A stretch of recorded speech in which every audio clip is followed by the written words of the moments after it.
ప్రభుత్వం మారినప్పుడు లేదా ప్రభుత్వానికి సంబంధించి ఎలక్షన్స్కి ముందు ఒక 3 నెలల నుంచి ప్రభుత్వం మారాక ఒక 5-6 నెలల దాకా నరకం అనుభవిస్తున్నారు ప్రతిసారి 108, 104 సిబ్బంది. ఎందుకంటే ప్రభుత్వాలు మారుతున్నటువంటి సందర్భంలో కొత్త కాంట్రాక్టర్లు వస్తున్నారు, లేదా ప్రభుత్వం మారబోతోంది, లేదా ఎలక్షన్ జరుగుతున్నాయి అనగానే జీతాలు ఆపేయడం నేర్చుకుంటున్నాయి సదరు సంస్థలు. ఎందుకంటే ఆ జీతాల తర్వాత వచ్చే ప్రభుత్వాలు ఇవ్వవు అన్నటువంటి ఉద్దేశంతో దాంతో నరకం అనుభవిస్తూ వస్తున్నారు. ఆ తర్వాత వచ్చాక మళ్ళీ కాంట్రాక్టర్ మారుతాడు, మళ్ళీ వీళ్ళలో కొందరు ఉద్యోగాలు పోతున్నాయి, మళ్ళీ కొత్త వాళ్ళ రిక్రూట్మెంట్ ఇది నడుస్తుంది.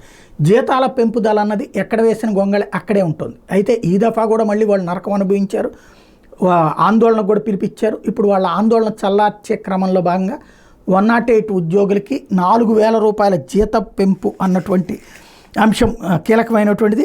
ఎవరైతే అవుట్సోర్సింగ్ ఉద్యోగులు ఉంటారో వాళ్ళతో పాటు 108 వ్యవస్థలో మరో 190 వాహనాలు తీసుకోవాలని నిర్ణయించడంతో పాటుగా వీళ్ళకి జీతాల పెంపు 4,000 రూపాయలు చేయాలన్నటువంటి నిర్ణయం మంచి నిర్ణయం. కాకపోతే ఇప్పుడు జీతాలు అందరికీ ఇచ్చేస్తున్నారా లేదా ఇంకా సదరు సంస్థ వాళ్ళు ఏడిపిస్తున్నారన్నటువంటి చర్చ అయితే నడుస్తుంది.